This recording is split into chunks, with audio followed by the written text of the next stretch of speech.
So in our P9-15 design scenario, we've kind of reached this point to where we have a product.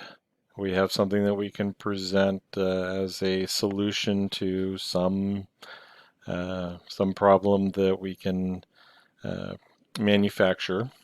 And now it's time to go through and look at this with the critical eye of, can we actually build this? And so there's been several conversations, mentions along the way. And one of the things that we've looked at is based on these sizes, we're going to have the shaft be turning in the bushing. So this actually becomes a press fit, and I don't know if I did that on the drawing. And the other side is that because this isn't constrained, this flywheel wheel shape can move back and forth in that bushing.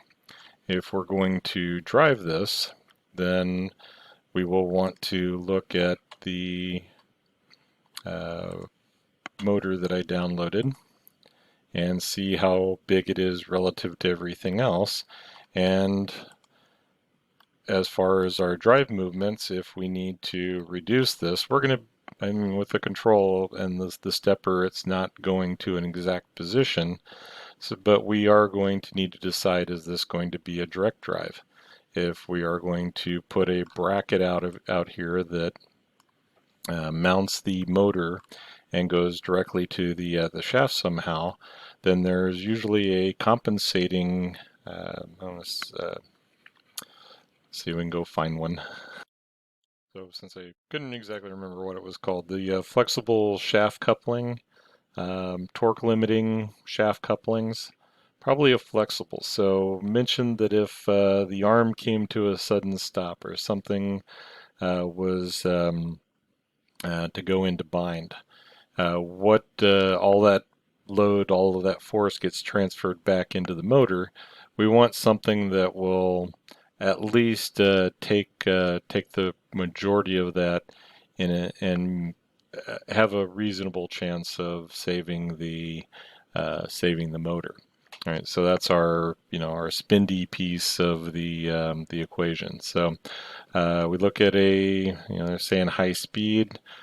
Servo motor, shaft couplings. We'll see if we can find a for shaft diameter. If we went to quarter, let's see, we have about a 3/8 at 10 millimeter. Oh, there we go. We got some symmetric in there. So, um, basically this $83 gizmo is an insurance policy. We anticipate that at some point there will be some type of failure, and we don't want to wipe out the whole system. So this is cheap insurance. Right, so basically what this is going to do, we're coupled to the shaft on this end, the other shaft, and if there's a sudden stop, then these plates are going to allow for that load transfer without directing it all into the motor. All right, that's going to require space and mounting. The other thing is we said that this our housing is steel. So when we look at it from the evaluation, go into the mass properties, we're just under the 2 kilo, or right at 2 kilograms. So that's a decent massive steel. And the other consideration was, well, do I really need to remove that interior frame? So if I look at that boss cut, one of the things that I can do from a cost standpoint, and let it catch up. I'm not, all right. My right mouse button, so I'm still had the, look like I had the mass properties minimized. So let's double check. Yeah. All right, so way down in the corner there was a little box that was the mass property, so apparently I minimized it. So if I was to look at suppressing that, I would be concerned what else, if it's going to generate any problems. And we go back in and evaluate in our mass properties. Now we're up to almost 3 kilograms, or right at 3 kilograms. Um, Weight-wise, if that's not a consideration, then we're still okay on the mass. More mass is going to help with any of that vibration or any of that movement. But from a machining standpoint, I look at that pocket and say that's kind of expensive. So the questions come up of with the size and the shape, could this bracket potentially be bent out of 12 millimeter or half-inch steel? And would that still give us a level of precision location to mount this and have it move and remain balanced? All right, so let's go ahead and unsuppress those guys so they return. When I open up the drawing next time, I don't want it to freak out. And it will see, because of the associativity, it will see those changes if I leave them suppressed. So as we mentioned, if I put in a flexible coupling, then this shaft needs to get a bit longer. The retaining side then is, however this is mounted, will hold it. And then on this side, if we're at a press fit, do we weld? Do we have maybe an external clip that goes in to keep it from moving in? Anticipating that as it's turning on this bushing, we're going to see some of that friction and that heat transfer in to the parts. We would expect it to expand, but also has the possibility that it would allow for some slippage if everything heated up and got outside of the tolerance zones. So at that point, do I put a button head screw out here? Is that going to clear the body? Do we extend it out, put another clip?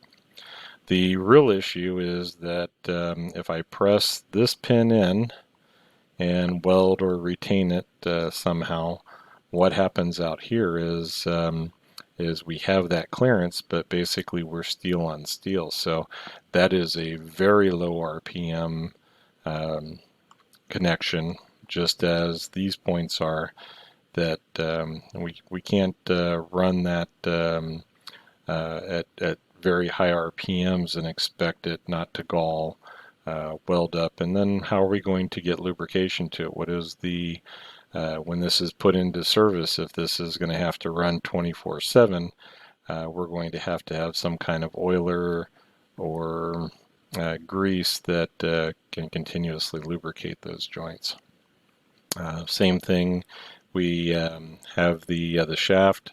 Assuming that this is press fit or retained, it can ride on the bushing, and then we don't really know what is happening out here. So those all become issues. Again, this being able to slide, do we put a clip on an external clip on this side and a button head screw and a washer on this side?